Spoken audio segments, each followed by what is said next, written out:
मैं मगध विश्वविद्यालय के अंतर्गत आने वाले महाविद्यालय टीएस कॉलेज हिसुआ नवादा की ओर से बिहार में आज हिंदी विभाग हिंदी साहित्य के इतिहास पर जो चर्चा जारी है उसमें मैं विनोद कुमार सिंह आपके समक्ष आज पुनः प्रगतिवाद पर बातचीत करने के लिए उपस्थित हुआ हूँ।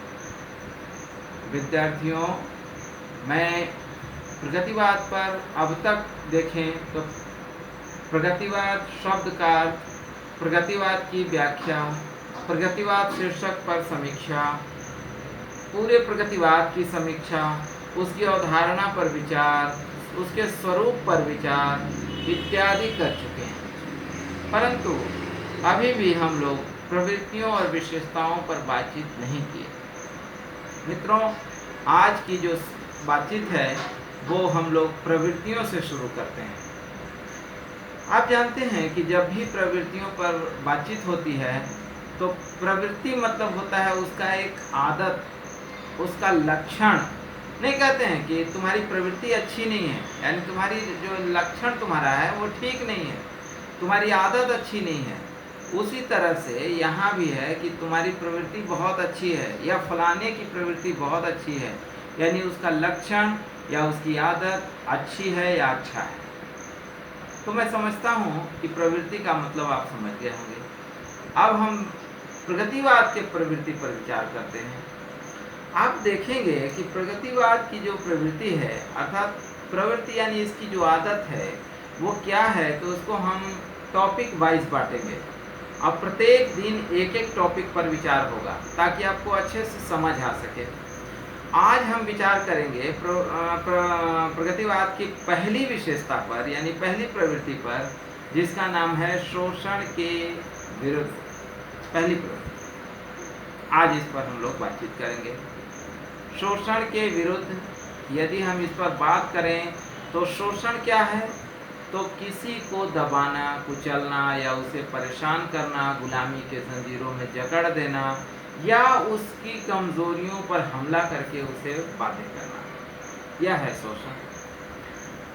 तो शोषण के विरुद्ध यानी कि एक समय था जब समय राजाओं का था, समय बड़े बड़े आताताइयों का था, लेकिन यह समय आकर प्रगतिवाद में इसका विरोध शुरू हुआ। शोषण के खिलाफ जो एक आंदोलन हुआ, वह आंदोलन सीधे सीधे, जैसा कि मैं कई क्लासेस में बताया हूँ, कई बार कक्षाओं में ये बातचीत हुई है कि शोषण का पहला उदाहरण जब उसका विरोध हुआ तो वो इंग्लैंड की क्रांति है, जिस क्रांति में कहा जाता है कि मजदूरों को हाथ थक जाएं तो दोनों हाथ लटका दिए जाते थे और बांध दिए जाते थे और पैरों से उनको मशीन चलवाई जाती थी।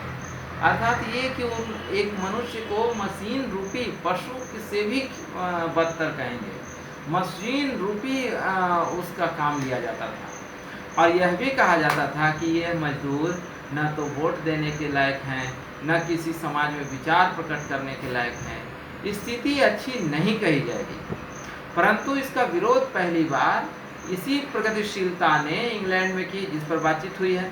तो जब इसकी मजदूरों ने इसका पुरजोर विरोध किया तो आप कह सकते हैं शोषण के विरुद्ध पहली बार प्रगतिवाद में एक आंदोलन हुआ, जिस आंदोलन को प्रगतिशीलता ने नेतृत्व किया। आप देखेंगे कि हमारे देश में भी इस तरह के मुहिम चली और शोषण के विरुद्ध आप कविताओं में, रचनाओं में, कहानियों में भी अक्सर पाएंगे। आप देखेंगे कि केवल रामधारी सिंह दिनकर को ही हम क्यों कहें, जब वो कहते हैं कि जो न्याय यदि तो आधा हो, उसमें भी यदि कोई बाधा हो तो दे दो केवल 5 ग्राम, रखो अपनी धरती तमाम, हम वही खुशी से खा लेंगे, परिजन पर असी न उठाएंगे, दुर्योधन वो भी दे न सका और आशीष समाज का ले न सका। जब ये चीज़ रामधारी सिंह दिनकर कह रहे हैं तो मैं उदाहरण दे रहा हूँ, ऐसे तो सभी कवियों ने प्रगतिवाद पर बातचीत की है, लेकिन यह उदाहरण मैं इसलिए दिया कि दिनकर के दिल में, हृदय में एक बात है कि न्याय हो, और न्याय न हो तो भी कुछ तो हो। लेकिन इस शोषण के विरुद्ध कविताओं ने, रचनाओं ने, यहाँ तक कि लेखकों ने पूरी तरह से अपनी कलम तेज कर दी। और प्रगतिवाद ने, जब आप देख सकते हैं कि उसने पूरी तरह से शोषण के विरुद्ध एक आंदोलन खड़ा किया। भले ही वो अक्षरशः ही हुआ, लेकिन अक्षरों में ही सही हुआ। तो बहुत लोग ऐसे निकले, बहुत सारे लोग थे जिन्होंने शोषण के विरुद्ध अपने आवाज़ से आवाज़ मिलाने का काम किया। समाज जागरूक हुआ और तभी कहा गया कि यह समाज बिखर कर नहीं, बल्कि सामाजिक रूप से एकजुट होकर, इकट्ठे होकर मुट्ठी में ताकत लाएं और फिर शोषण के विरुद्ध, एक अत्याचार के खिलाफ एक आंदोलन खड़ा करें। आप जानते हैं जमींदार लोग होते थे, राजा साहूकार वगैरह, जो मतलब ऊंचे ओहदे पे बैठे लोग हैं, वो कमज़ोर को अक्सर सताया करते थे। इसके खिलाफ जो आंदोलन हुआ वो रचनाओं में हुई।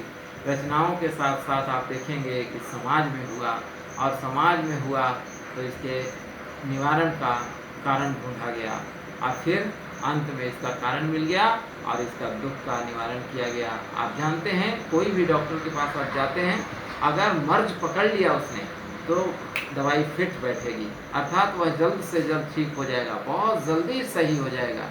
वही डॉक्टर अगर बीमारी नहीं पकड़ पाया, मर्ज नहीं समझ सका, तो दवा दे रहा है लेकिन आपको असर नहीं होता। वैसा ही हुआ कि प्रगतिवाद ने नब्ज उसकी पकड़ ली और दवाई, उचित दवाई समझकर, और वह दवाई थी आंदोलन का।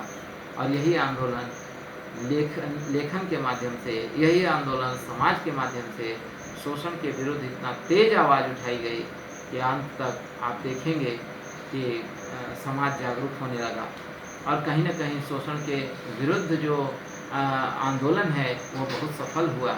आप जानते हैं कि जूठन जैसी रचना, जो कि ओम प्रकाश वाल्मीकि की आई, उसने पूरे शोषण के खिलाफ एक आंदोलन खड़ा किया। ऐसी रचनाओं, कई रचनाएं हैं, मैं कितना नाम गिनाऊं, बहुत सारी है। जब आप पढ़ेंगे, किताब पर जाएंगे, ये तो केवल एक आईना टीचर दिखाता है। शिक्षक का काम है मार्ग दिखा देना। मार्ग में चलने का काम विद्यार्थियों का है। वो आगे बढ़ें, जो समझ ना आए वो संपर्क करें और किताबों को ज़्यादा से ज़्यादा पढ़ें। लॉकडाउन जारी है, जैसा कि मुझे लग रहा है कि पुनः लॉकडाउन बढ़ा दी जाएगी, खासतौर पर कॉलेज, स्कूल और कोचिंग के लिए। तो 6 जुलाई तक का मुझे लगता है गृह विभाग ने कल जारी किया है नोटिफिकेशन। तो हमें लगता है कि बहुत जल्द 6 जुलाई तक हम लोग घरों में ही सुरक्षित रह करके और किताबों को पढ़ें, अध्ययन करें, किताब को अपना दोस्त और साथी बनाएं। प्रगतिवाद के शोषण के विरुद्ध आप भी एकजुट हों और आंदोलन खड़ा करें, ताकि यह समाज स्वच्छ, सुरक्षित, सार्थक और सुदृढ़ बने। आज के लिए इतना ही। बहुत बहुत धन्यवाद। नमस्कार।